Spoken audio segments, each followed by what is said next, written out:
नमस्कार, मैं हूँ आपका दोस्त विजय विद्रोही। आप मुझसे जुड़ चुके हैं, इसके लिए आप सबका तहे दिल से शुक्रिया। और अगले 8-10 मिनट में आपसे जुड़े रहने की कोशिश करूँगा। जो बांग्लादेश की पूर्व प्रधानमंत्री शेख हसीना कहाँ जाएँगी? क्या उन्हें मजबूरी में हिंदुस्तान में ही रहना होगा? क्या हिंदुस्तान की सरकार उनको शरण देने के लिए तैयार हो जाएगी? क्योंकि वो उनके रिश्तेदार लंदन में रहते हैं, कुछ अमेरिका में रहते हैं। उनके बेटे कह रहे हैं कि लंदन या अमेरिका उनके लिए मुफ़ीद साबित होगा।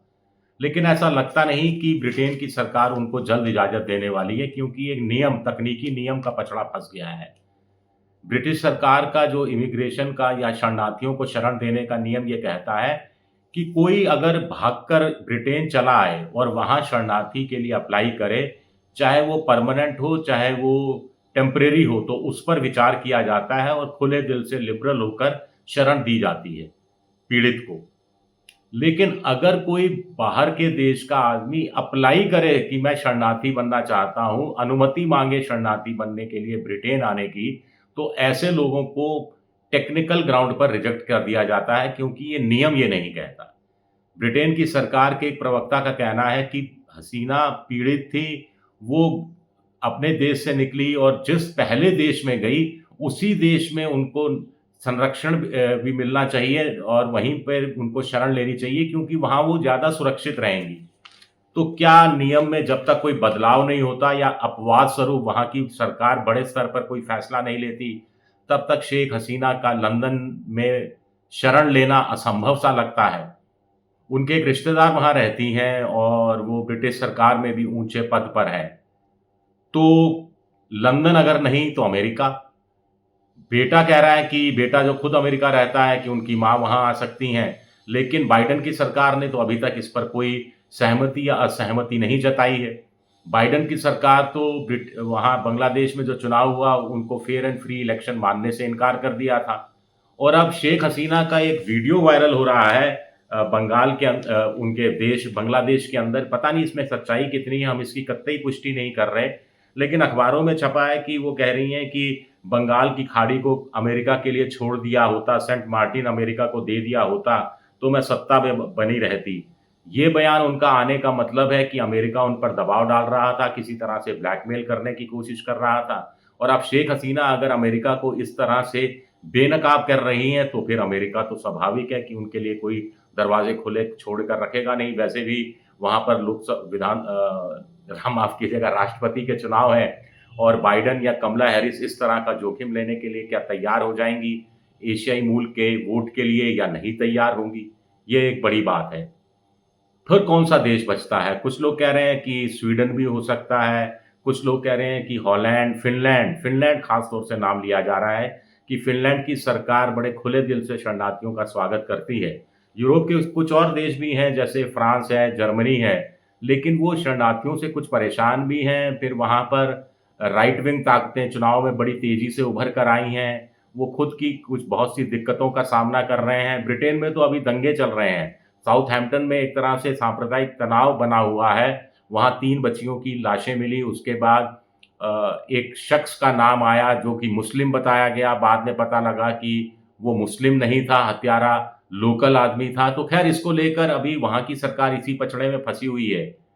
लेकिन एक बड़ा सवाल उठता है कि आखिर भारत क्यों नहीं चाहता कि शेख हसीना भारत में रहे? आखिर 1975 15 अगस्त को जब शेख हसीना के पिता, शेख हसीना के पिता और बांग्लादेश के जनक मुजीबुर रहमान और उनके परिवार के 17 लोगों की हत्या कर दी गई थी। शेख हसीना और उनकी बहन रेहाना उस समय जर्मनी में थे, इसलिए वो बच गए थे। तो इंदिरा गांधी ने उनको शरण दी थी 1975 से लेकर 1981 तक। लुटियंस ज़ोन की दिल्ली में, कुछ लोग कहते हैं पंडारा रोड के आस-पास कहीं एक सेफ हाउस में उनको रखा गया था। उनके पति को भी नौकरी दी गई थी भारत के अंदर ही।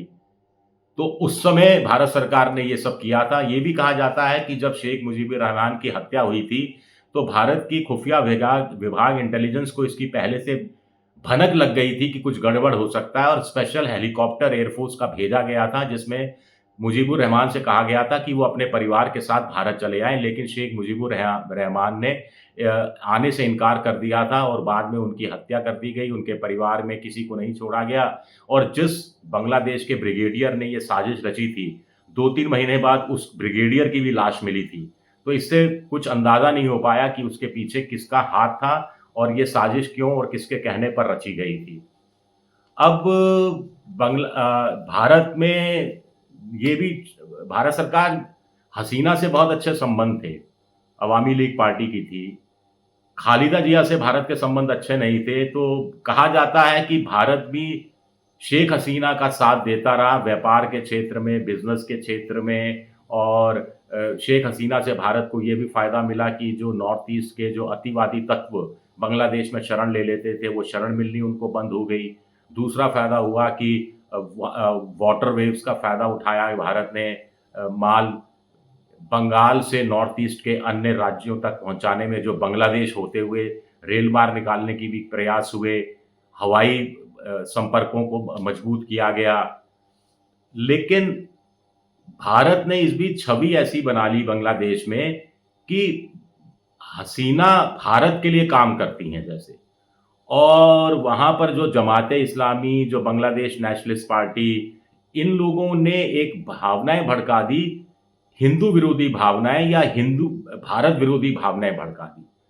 अब चूँकि अवामी लीग सत्ता में आने वाली नहीं है, अब बीएनपी सत्ता में आएगी या फिर जमात-ए-इस्लामी के साथ सरकार चलेगी या सेना कुछ समय के लिए कमान सँभाल कर रखेगी। कोई भी हो, सेंटिमेंट्स भारत विरोधी हैं और भारत नहीं चाहता कि आर्थिक हित उनके टकराएँ और भारत और बांग्लादेश के बीच में संबंध थे। मोदी और हसीना या मनमोहन सिंह और हसीना के बीच में संबंध नहीं थे। विदेश नीति देश टू देश चलती है और अपने देश के हितों को सर्वोपरि रखती है। इसलिए वे भारत नहीं चाहता कि वो अगर शेख हसीना को अभी शरण देने की घोषणा कर देता है, तो नई सरकार से संपर्क स्थापित करना, संवाद बनाना भारत के लिए और ज़्यादा मुश्किल हो जाएगा और भारत ये जोखिम नहीं उठाना चाहता। इसीलिए विदेश मंत्री कह रहे हैं at the moment, for a moment, अभी के लिए है, फिलहाल के लिए है। तो देखना दिलचस्प रहेगा कि क्या करती है शेख हसीना।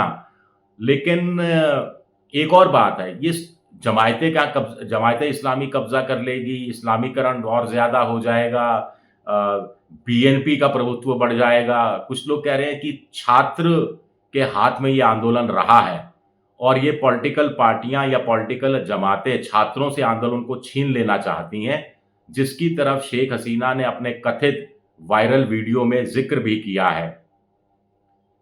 ये छात्र 1952 में भी सड़कों पर उतरे थे लैंग्वेज के मामले को लेकर। 1971 में भी आतताइयों के खिलाफ जो मुहिम बनाई गई उसको लेकर वो सड़कों पर उतरे थे। तो स्टूडेंट्स की आंदोलन की बड़ी भूमिका बांग्लादेश में रही है और वो साफ कह चुके हैं कि वो फासिस्टवादी ताकतों को सहन नहीं करेंगे।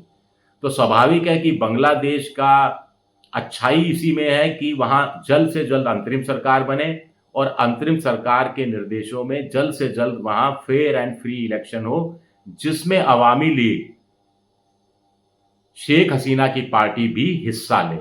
हो सकता है शेख हसीना की वापसी का भी कोई रास्ता खुल जाए, कहा नहीं जा सकता। शुक्रिया आप सबका, बहुत बहुत शुक्रिया मेरा वीडियो देखने के लिए। पसंद आए तो लाइक कीजिए, सब्सक्राइब कीजिए, शेयर कीजिए।